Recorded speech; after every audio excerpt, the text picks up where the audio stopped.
Preview.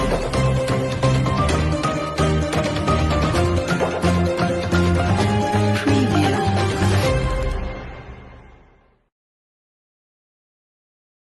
அனைவருக்கும் வணக்கம். என்னுடைய பேர் பிரேமா மெட்டில்டா. நான் ஆனந்த ராகம் இசைக்குழு சார்பாக வாரம் ஒரு ராகம் அப்படிங்கிற நிகழ்ச்சியில் உங்கள் கூட ஒரு ராகத்தை பற்றி எனக்கு தெரிஞ்ச தகவல்களை பகிர்ந்துக்கிறதுக்காக வந்திருக்கேன். இன்றைக்கி நம்ம பார்க்க போகிற ராகம் கௌரி மனோஹரி. கௌரி மனோஹரி 23ஆம் மேலகர்த்தா ராகமாகும். மேலகர்த்தா ராகம் என்றால் நமக்கு தெரியும், 7 ஸ்வரங்களும் இருக்கிற ராகம். இந்த கௌரி மனோஹரி ரொம்ப ஒரு அழகான ராகம். கௌரி மனோஹரி அப்படின்ற பேரே அழகான ஒரு பேர். இந்த பேருடைய அர்த்தம் என்னன்னு பார்த்தீங்கன்னா, கௌரி என்று சொன்னால் பெண் தெய்வம், மனோஹரி அப்படின்னு சொன்னால் ஒரு ப்ளீஸிங் பர்சனாலிட்டி உடைய ஒரு பெண் அப்படிங்கிறது தான் இதோட அர்த்தம்.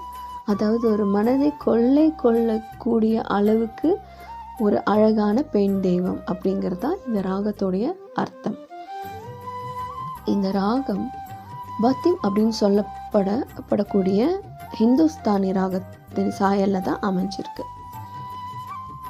இந்த ராகத்தோட இமோஷன்ஸ் என்னன்னு பார்த்தீங்கன்னா, இந்த ராகம் பாடும்போது இல்லை இதை கேட்கும்போது நமக்கு வெளிப்படக்கூடிய இமோஷன்ஸ் என்னன்னு பார்த்தீங்கன்னா, சந்தோஷம், அப்புறம் பக்தி, அதுக்கப்புறம் அன்பு, காதல், இது எல்லாமே இந்த ராகத்து மூலமாக நமக்கு வெளிப்படுத்த முடியும். நம்ம தமிழ் திரை இசையில் நிறைய ஹிட்டான சாங்ஸ் இந்த ராகத்தில் அமைஞ்சிருக்கு. இன்றைக்கி நம்ம சில திரை இசை பாடல்களை பற்றி தெரிஞ்சுக்கலாம். இந்த ராகம் தான் அப்படின்றது நான் உங்களுக்கு சொல்கிறேன். இந்த ராகத்தில் அமைஞ்ச இசைஞானியோடைய பாடல்களும் இருக்குது. எம்எஸ் விஸ்வநாதன் சார் அமைச்ச பாடல்களையும் இந்த ராகத்தை உபயோகப்படுத்தியிருக்கிறாரு. முதல்ல இந்த ராகத்தோட பேசிக், அதாவது ஆரோகணம் அவரோகணம் என்னன்னு நம்ம பார்க்கலாம்.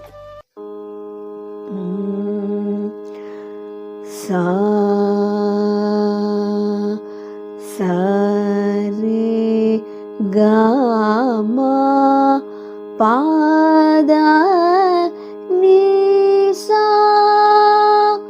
சானிதா பா மகரிசா.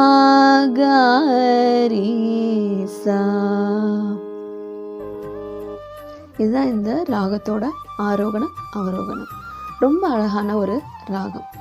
இதில் அமைஞ்ச சில திரை இசை பாடல்களை நான் உங்க கூட பகிர்ந்துக்கிறேன். முதல்ல திருவிளையாடல் அப்படிங்கிற படத்தில் அமைஞ்ச பாட்டும் நானே பாவமும் நானே,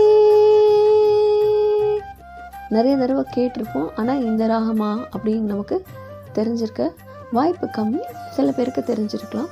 ஸோ பியூர் கௌரி மனோஹரியில் அமைஞ்ச கர்நாடிக் பேஸ்டு சாங் இது.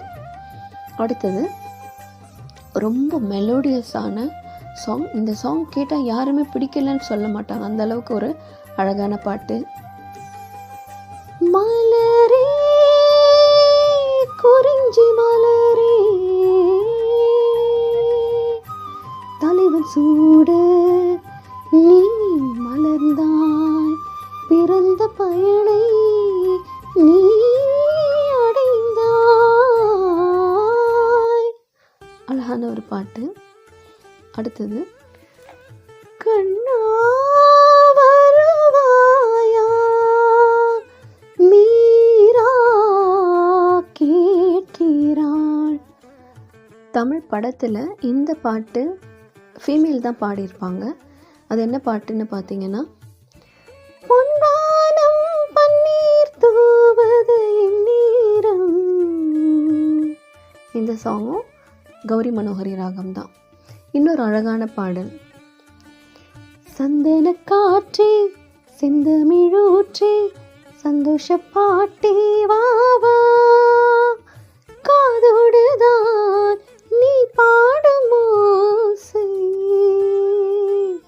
இந்த பாட்டும் இந்த ராகத்தில் தான் அமைஞ்சிருக்கு.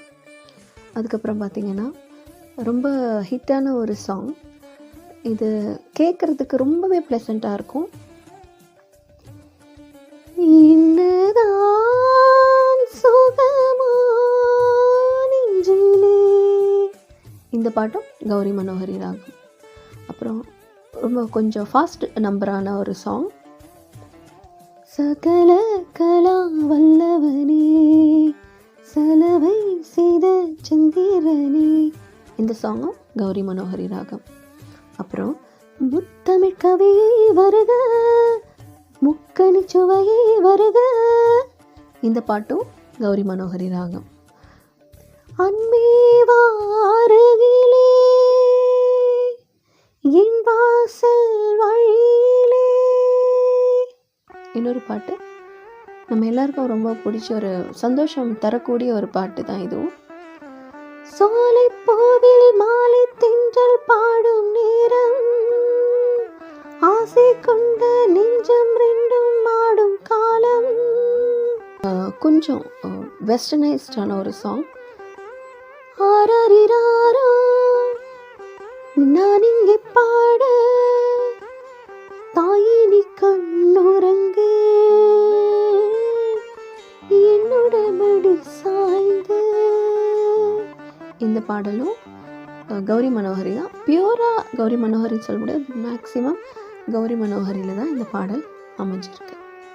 இன்னும் பல பாடல்கள் நம்ம தமிழ் திரை இசையில் அமைஞ்சிருக்கு. இன்றைக்கி உங்ககிட்ட என்னால் எவ்வளோ பகிர்ந்துக்க முடிஞ்சதோ அதை நான் பகிர்ந்திருக்கேன். நன்றி, வணக்கம். ஆரிக் வழங்கும் வாரம் ஒரு ராகம். ஆனந்தராக இசைக்குழுவின் உறுப்பினர்களுக்கு வார வாரம் ஒரு ராகம் பற்றிய அறிவு.